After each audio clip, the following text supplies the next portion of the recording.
नमस्कार, मी वैद्य अभिजित सराफ। आज आपण भारतीय ज्ञानपरंपरा आणि त्या ज्ञानपरंपरातील आरोग्यशास्त्र म्हणजे आयुर्वेद याच्याबद्दल माहिती करून घेऊया। भारतीय ज्ञानपरंपरा या कशा निर्माण झाल्या आणि त्यांचा आजच्या काळातील उपयोग काय, हा प्रश्न सर्वांच्या मनामध्ये नेहमी येतो। प्राचीन काळामध्ये जसं जसं मानवी जीवन उत्क्रांत होत गेलं त्याप्रमाणे भारतामध्ये जे त्या काळातले शास्त्रज्ञ होते, संशोधक वृत्तीचे व्यक्ती होते, त्यांनी मानवी जीवनाशी संबंधित अनेकविध घटकांचा सूक्ष्म पद्धतीने प्रत्यक्ष प्रमाणावर आधारित असा अभ्यास करून मग त्याचा विचार करत करत त्याचे सिद्धांत प्रस्थापित करत गेले आणि त्या सिद्धांताच्या आधारे त्या शास्त्रांचा मानवी जीवनाच्या सुखकरत्वासाठी कसा उपयोग करता येईल याचा ते विचार करत गेले आणि यातूनच अनेकविध प्रकारची शास्त्रे निर्माण झाली। जसं कामशास्त्रापासून ते मोक्षशास्त्रापर्यंत अनेकविध प्रकारची शास्त्र या भारताने जगाला दिलेली आहेत। गणितशास्त्र, खगोलशास्त्र, कामशास्त्र, पाकशास्त्र आणि मोक्षशास्त्र सुद्धा ही सर्व देणगी भारताने जगाला दिलेली आहे। पण ही केवळ एक विचारप्रवाह आहेत का? तर नाही, ते प्रमाणावरती आधारित असे शास्त्र आहेत आणि या शास्त्रांमध्येच जे आरोग्यशास्त्र भारतामध्ये निर्माण झालं त्याला आयुर्वेद असं नाव दिलं गेलं। त्रेतायुगाच्या सुरुवातीला या जगामध्ये सर्वप्रथम व्याधीची उत्पत्ती झाली असा संदर्भ चरक संहितेमध्ये आहे आणि ही व्याधी निर्माण झाल्यामुळे त्या काळातले जे सर्व समाज होता, जे कोणी काम करणारे लोक होते, यांच्या सर्व दैनंदिन कार्यक्रमामध्ये अडथळे उत्पन्न झाले आणि मग आता या व्याधींची चिकित्सा कशी करायची, यांना नष्ट कसं करायचं आणि जे अडथळे आपल्या दैनंदिन आचरणात निर्माण झालेले आहेत ते दूर कसे करायचे, यासाठी त्यावेळचे सर्व शास्त्रज्ञ हे एकत्र जमले आणि त्यांनी त्याच्यावरती ऊहन करून एक सिद्धांत प्रस्तावित केले आणि त्यातनं अनेकविध प्रकारची चिकित्सा पद्धती, वेगवेगळ्या व्याधींची चिकित्सा पद्धती अशी निर्माण झाली आणि त्यातनं टप्प्याटप्प्याने जे शास्त्र निर्माण झालं त्याला आपण आज आयुर्वेद असं म्हणतो। या आयुर्वेदामध्ये पहिल्यांदा दैवी परंपरा आहे आणि नंतर मानवी परंपरा आहे। याचा अर्थ दैवी परंपरा म्हणजे काय, तर प्रत्यक्ष ब्रह्मा ज्याने सृष्टी उत्पन्न केली त्यांच्यापासून ते भगवान इंद्रापर्यंत जे ज्ञान परंपरागत पद्धतीने गुरुकुलाप्रमाणे आलं ते दैवी परंपरा होय आणि भगवान इंद्राकडनं भरद्वाजादी ऋषींनी जे मूळ सिद्धांत शिकून घेतले आणि त्यातनं आजचे सगळे दिनचर्यादी विधी निर्माण केले ती मानवी परंपरा होय आणि याच्यातनंच हे शास्त्र निर्माण झालं। या शास्त्राचं वैशिष्ट्य असं आहे की हे केवळ शास्त्रज्ञांपुरतं मर्यादित न राहता ते सर्वसामान्य लोकांपर्यंत झिरपत गेलं। ज्याला आज आपण आजीबाईचा बटवा असं म्हणतो ते याच शास्त्रातनं पुढे आलेलं एक सर्वसामान्य ज्ञान आहे। पण आजीबाईचा बटवा म्हणजे आयुर्वेद का? तर नाही। आजीबाईच्या बटवामध्ये काय आहे तर आपल्याला घरात ज्या वस्तू उपलब्ध असतात त्यातनं आपलं आरोग्य कसं टिकवायचं। जसं जखम झाली तर पटकन हळद लावायची किंवा आपण जी फोडणी देतो आहाराला, कुठल्याही भाजीला किंवा वरणाला, त्या फोडणीमध्ये जी सगळी द्रव्ये आहेत ही सगळी कृमीनाशक, तिक्तरसाची, ज्वरनाशक आणि इन्फेक्शन कंट्रोल करणारी आहेत आणि त्याच्यामुळे आपल्याला घरामध्येच आजार होऊ नये इथून सुरुवात होते। जे स्वस्थस्य स्वास्थ्य रक्षणम असं आयुर्वेदाचं जे पहिलं प्रयोजन आहे त्याची सुरुवात आपल्या घरामध्येच होते आणि हे सुद्धा या ऋषीमुनींनी ज्या विधी बसवून दिल्या त्याप्रमाणे निर्माण झालं। त्यामुळे घराघरात पूर्वी आयुर्वेद होता, पण केवळ मधल्या काही काळामध्ये ज्या वेळेला भारतावरती सतत आक्रमण होत गेली त्यावेळेला ही खंडित झाली थोडी परंपरा, पण ती परंपरा आता पुन्हा सुरू होते आहे किंवा आपल्याला करायची आहे आणि त्यासाठी आयुर्वेदाचा अभ्यास होणं हा अत्यंत आवश्यक आहे। आता आयुर्वेदाचा अभ्यास म्हणजे काय, केवळ फक्त औषधींचा अभ्यास का? तर नाही। आयुर्वेद याचा अर्थ आयुष्याचा वेद। आपल्या मानवी जीवनाशी संबंधित ज्या ज्या गोष्टी आहेत त्या सगळ्यांमध्ये एक तारतम्य बाळगून आपलं आरोग्य टिकून कसं ठेवायचं याचा निर्णय करणारे नियम म्हणजे आयुर्वेद होय। मग त्याच्यामध्ये काय काय येतं तर शारीरिक स्वच्छता, रोज काय वागावं म्हणजे दिनचर्या, प्रत्येक ऋतूप्रमाणे काय वागावं म्हणजे ऋतुचर्या, चांगलं आचरण कसं असावं म्हणजे सद्वृत्त, आणि जर व्याधी निर्माण झाली तर तिची चिकित्सा कशी करायची, आणि ती चिकित्सासुद्धा पहिल्यांदा स्वतःच्या पातळीवरती, जर थोडके लक्षणं कमी असतील तर आपल्या पातळीवरती बरी करणं, आणि जर लक्षणं जास्त असतील तर योग्य वैद्याच्या सल्ल्याने औषधोपचार करून घेणं, ही संपूर्ण विधी हा आयुर्वेद आहे. आता हे झालं केवळ शरीराबद्दल. तसंच मनाबद्दलही आहे. मानसिक स्वास्थ्य टिकून ठेवणं आणि मानसिक विकार जर निर्माण झाले तर त्या विकारांची चिकित्सा करणं हे सुद्धा आयुर्वेदामध्ये येतं. आजच्या काळामध्ये मानसिक विकार हे खूप मोठ्या प्रमाणामध्ये पसरत आहेत. त्याचं कारणही आपल्या सर्वांना माहिती आहे. स्ट्रेस किंवा धावपळ सततची किंवा एक भौतिकता, याच्यामुळे हे मानसिक विकार आपल्या सर्वांना जखडत आहेत. त्यातनं कसं सुटायचं याचेही उपाय आयुर्वेदाने सांगितलेले आहेत. तिसरं शारीरिक झालं, मानसिक झालं. काही विकार हे आध्यात्मिक पातळीवरती असतात. म्हणजे आपल्या प्रत्येक जीवाची गती ही आपल्या कळत नकळत ही मोक्षाकडेच असते. आपल्याला स्वतःचं शरीर हे आपण स्वस्वरूप वाटत असतो, पण तसं नसतं. शरीर म्हणजे आपण नसतो. हे शरीर आपण गर्भावस्थेमध्ये निर्माण होत असतं आणि मृत्यूच्या वेळेला हे शरीर आपण इथं ठेवून जात असतो. मग जे त्या शरीराच्या आधी येतंय आणि जे शरीर सोडून गेल्यानंतर पुढे जातंय त्याच्याबरोबरही काही गोष्टी असतात. त्यांच्यामध्ये जे काही व्याधी निर्माण होत असतील त्याचीही चिकित्सा हे आयुर्वेदानं सांगितलेली आहे. आणि असं सांगणारं आणि याचं अत्यंत दृढपणे प्रतिपादन करणारं हे एकमेव चिकित्साशास्त्र आहे. अन्य शास्त्र जे आहे चिकित्साशास्त्र जगातली, त्याच्यामध्ये हा विचार नाही. आणि त्यामुळे आयुर्वेदाचा अभ्यास हा आपल्याला अनेक गोष्टींसाठी करता येतो. जसं भारत सरकारने TKDL नावाचं एक सॉफ्टवेअर तयार केलं आणि त्याच्याद्वारे सगळ्या जगामध्ये ज्या पेटंट घ्यायच्या वनस्पतींवरचे जे पेटंट आहेत त्याच्यामध्ये आपल्या भारतीय वनस्पतींवरचे पेटंट हे भारताने वाचवले. आता म्हणजे याचा अर्थ काय आहे की आयुर्वेदात वर्णन केलेल्या वनस्पतींच्या श्लोकामुळे आपण भारत सरकारने जगामध्ये आपल्या विरुद्ध होणारे पेटंट वाचवलेले आहेत. म्हणजे आयुर्वेद कुठे कुठे काम करू शकतो याचं एक अतिशय मूर्तिमंत उदाहरण आहे. सुनीता विल्यम्स या नासाच्या द्वारे काही कामासाठी 600 दिवस अंतराळात राहिल्या आणि त्याच्यात त्यांना असं आढळलं त्यांच्या प्रोजेक्टमध्ये की ओझोनच्या लेअरच्या खाली काही ठराविक लेअरमध्ये कॉलनीज ऑफ बॅक्टेरिया आहेत आणि त्यांची एक लाईफ सायकल आहे आणि त्यांच्यामुळे या पृथ्वीवरती पॅन्डेमिक किंवा एपिडेमिक येत असतात. आपण सर्वजण आत्ता कोरोनाच्या पॅन्डेमिकमधनं बाहेर पडलेलो आहोत. मग याचाही उपयोग किंवा याचं वर्णन आयुर्वेदामध्ये काही आहे का?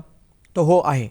चरक संहितेच्या चिकित्सा स्थानाच्या राजयक्ष्म चिकित्सा अध्यायामध्ये याचं वर्णन आहे की हे सगळे जे कृमी किंवा जे सगळे व्हायरसेस हे व्याधी निर्माण करतात त्याची चिकित्सा कशी करायची, हे व्याधी समजून कसे घ्यायचे याचाही विचार आयुर्वेदाने केलेला आहे. आणि म्हणून आयुर्वेदाचा अभ्यास एक ज्ञानपरंपरा म्हणून आजच्या काळामध्ये होणं हे अतिशय गरजेचं आहे. मग आता फक्त औषधांचाच अभ्यास करायचा का? तर नाही. पहिला अभ्यास झाला पाहिजे की कोणताही व्याधी असो तो निर्माण कसा होतोय, त्याची कारणं काय आहेत. म्हणजे डोकं दुखतंय पण ते कशामुळे दुखतंय हे पहिलं शोधून काढलं पाहिजे. ते 50% काम करतं चिकित्सेचं. म्हणजे हेतू काय आहे व्याधीचा, तो कोणत्या गुणांचा आहे आणि तो कशा प्रकारे झालेला आहे हे पहिलं शोधणं हे महत्त्वाचं काम आहे. मग हेतू सापडले की शरीरामध्ये त्या हेतूंनी काय घडवलेलं आहे. आयुर्वेदामध्ये जे मूलभूत सिद्धांत वर्णन केलेत त्याच्यामध्ये त्रिदोष सिद्धांत नावाचा एक सिद्धांत आहे. म्हणजे आपलं शरीर, या शरीराचे जे काही मूलभूत घटक आहेत त्याचे 3 घटक हे सर्वात मूलभूत आहेत. त्याला म्हणतात त्रिदोष, म्हणजे वात, पित्त आणि कफ. आणि हा जो शोध आपल्या प्राचीन काळातल्या ऋषींना लागलेला होता तो अत्यंत महत्त्वाचा आहे. कारण हा विचार आधुनिक चिकित्साशास्त्राकडे नाही आहे. आपल्या शरीरातच काहीतरी विकृती होते आणि त्याने व्याधी होतो हा विचारच फक्त आयुर्वेदाने सर्वप्रथम मांडलेला आहे. म्हणून हेतू जो कोणता असतो त्याने शरीरामध्ये कुठे विकृती घडवली, त्रिदोषांपैकी सुरुवातीला कोण विकृत झालं आणि मग त्याने शरीरामध्ये कुठे कोणत्या ठिकाणी जाऊन स्थान संश्रय घेतला आणि व्याधी निर्माण केली, हे शोधणं याला म्हणतात संप्राप्ती. म्हणजे आपण पहिल्यांदा हेतू शोधले आणि नंतर संप्राप्ती शोधली. आणि हेतू आणि संप्राप्तीमध्ये महत्त्वाचे घटक आहेत ते म्हणजे त्रिदोष. आणि मग जी चिकित्सा आहे ही या हेतू, संप्राप्ती आणि त्रिदोष यांच्या विकृतीवरती ही चिकित्सा बसलेली असते. व्याधीचं नाव काय आहे याला आयुर्वेदामध्ये महत्त्व नाही आहे. व्याधीच्या नावाप्रमाणे चिकित्सा करणं हे आयुर्वेदामध्ये काही महत्त्वाचं नाही आहे. नाव काही असो, हेतू शोधणं, त्यानंतर घटना कशी घडली म्हणजे संप्राप्ती काय घडली आणि त्यामध्ये त्रिदोषांची कोणत्या प्रकारे विकृती घडली त्याप्रमाणे चिकित्सा ठरवणं हे आयुर्वेद आहे. मग आता प्राचीन काळानुसार अनेकविध व्याधींची वर्णनं अनेक संहितांमध्ये आढळतात. संहिता म्हणजे काय तर त्या काळामध्ये बोलीभाषा संस्कृत होती, लिखित भाषा संस्कृत होती आणि त्यामुळे त्यांना जे काही ज्ञान प्राप्त झालं, त्यांनी संशोधन करून जे काही ज्ञान मिळवलं ते त्यांनी संस्कृत भाषेमध्ये गद्य आणि पद्य स्वरूपात लिहून ठेवलेलं आहे. ते जे लिहून ठेवलेलं जे काही साहित्य आहे त्याला आयुर्वेदीय संहिता असं म्हटलं जातं.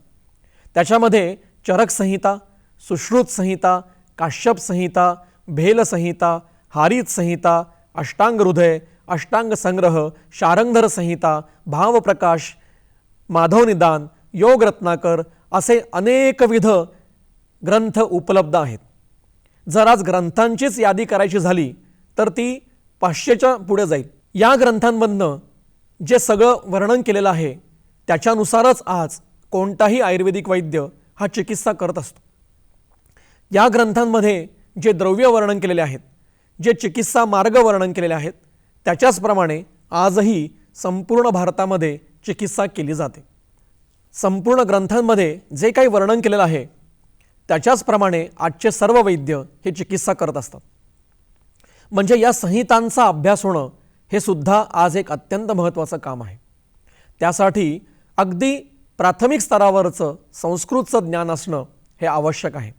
आणि म्हणून आयुर्वेदाचा अभ्यास करायचा, एक ज्ञानपरंपरा म्हणून अभ्यास करायचा तर त्यासाठी प्राथमिक स्तरावरचं संस्कृत आणि संहितांचा अभ्यास हे एक अत्यावश्यक घटक आहे.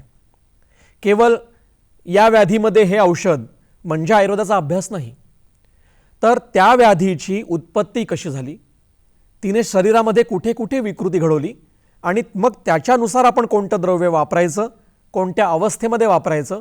कधीकधी द्रव्य न वापरताही चिकित्सा केली जाते. जसं ज्वर नावाचा जो व्याधी आहे त्याच्यामध्ये पहिली चिकित्सा सांगितलेली आहे की लंघन म्हणजे तुम्ही थोडंसं खाणं कमी करा काही काळापुरतं, म्हणजे त्या औषधाला काम करायला वेळ मिळतो. आता हे जे काही सिद्धांत आहेत या सिद्धांतांवरतीच आधारित अशी ही सगळी चिकित्सा आहे.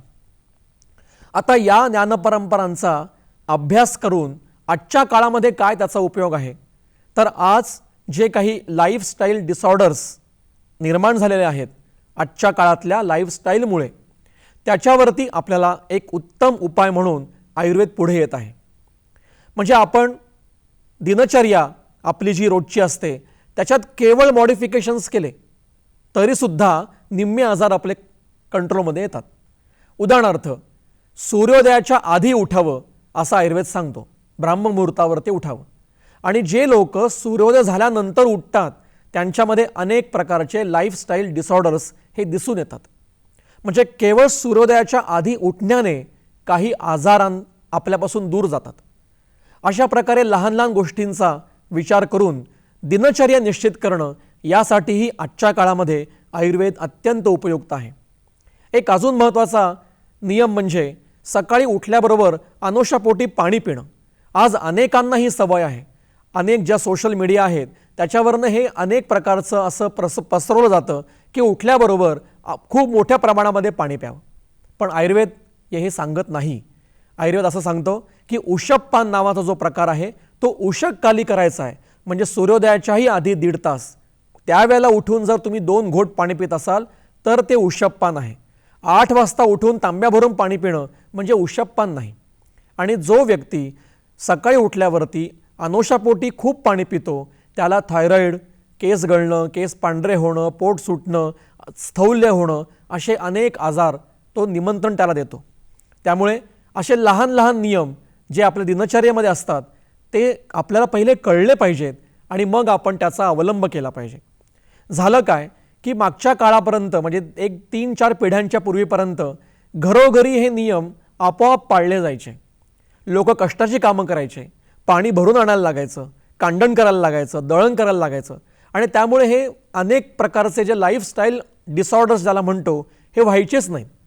पण जसं जसं आधुनिकतेकडे जायला लागला मनुष्य, तसं तसं त्याने स्वतःच्या शारीरिक चेष्टा ह्या कमी केल्या. म्हणजे आयुष्य सुखकराकडे जायला लागलं तसे व्याधी निर्माण व्हायला लागले आणि मग आपण आपल्या आयुष्यात आपल्या शरीराला चेष्टा कमी केल्यामुळे विकार वाढायला लागले.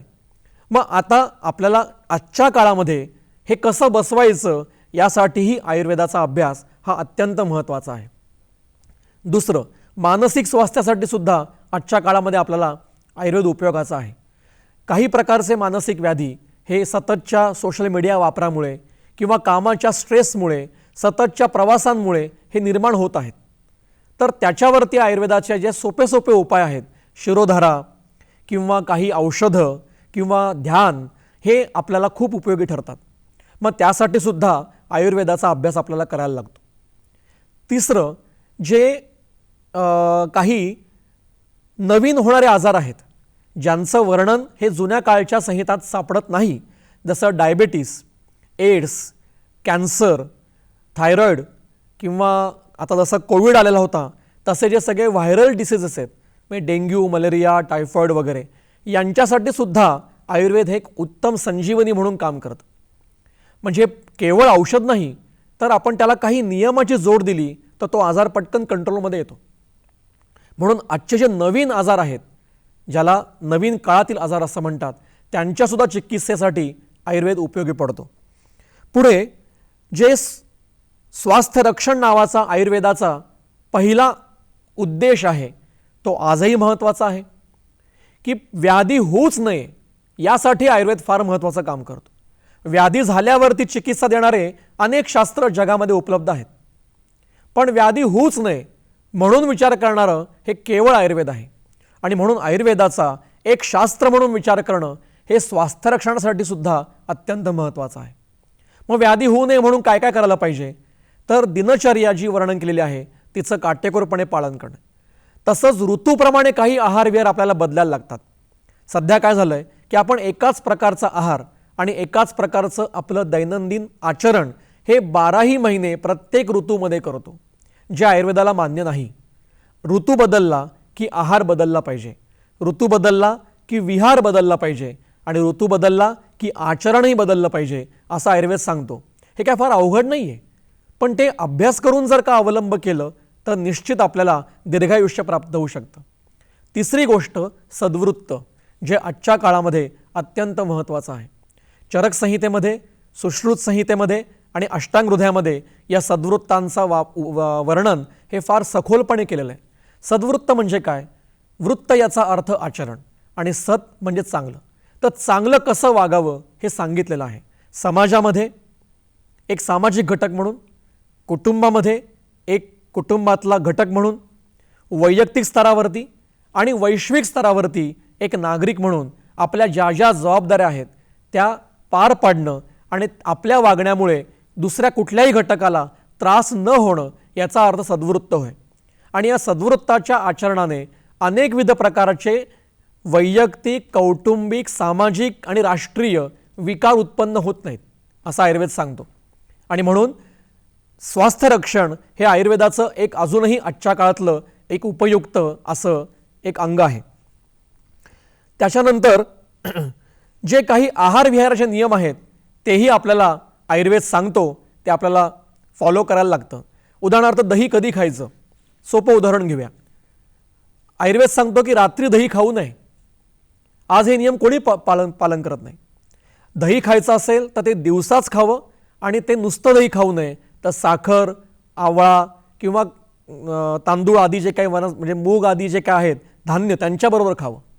आणि आज दहीवडा किंवा अनेक विध पदार्थात दही घालणं हे घालून ते पदार्थ कधीही खाणं असं प्रथा आहे आणि त्याने अनेक आजार निर्माण होतात. एक वैद्य म्हणून आम्हाला प्रत्येक रुग्णाला हे सांगायला लागतं की दही कधी खावं. जसा हा नियम दह्याचा आहे तसंसुद्धा अनेकविध प्रकारांबद्दल बोलायला लागतं. आणि त्यामुळे आहाराचे नियम जे सोपे सोपे आहेत तेही जर आपण अभ्यासले एक शास्त्र म्हणून आणि त्याचा जर का व्यवहारात उपयोग केला तर आपल्या समाजातल्या अनेक आजार हे होणारच नाहीत. तेव्हा भारताने या जगाला ज्या काही देणग्या दिलेल्या आहेत, अमौलिक देणग्या, त्याच्यामध्ये आयुर्वेद हा त्याचा मुकुटमणी आहे. आणि हे केवळ आरोग्यशास्त्र नाही आहे, तर व्याधी निर्माण होऊ नये आणि निर्माण झालेच तर त्याची चिकित्सा कशी करावी, त्याच्याबरोबर आपलं स्वस्वरूप समजून घेणं इथपर्यंत आयुर्वेदाची व्याप्ती आहे. तेव्हा आयुर्वेद एक भारतीय ज्ञान परंपरा, इंडियन नॉलेज सिस्टीम म्हणून अभ्यास करणं हे एक अत्यंत आवश्यक आणि येत्या काळाची गरज आहे. आणि म्हणून आयुर्वेदाचा अभ्यास हा एक भारतीय ज्ञान परंपरा आणि एक शास्त्र म्हणून केला जावा असं आम्हा सर्वांना वाटतं. आपण आयुर्वेदाची थोडक्यात माहिती करून घेतली. धन्यवाद.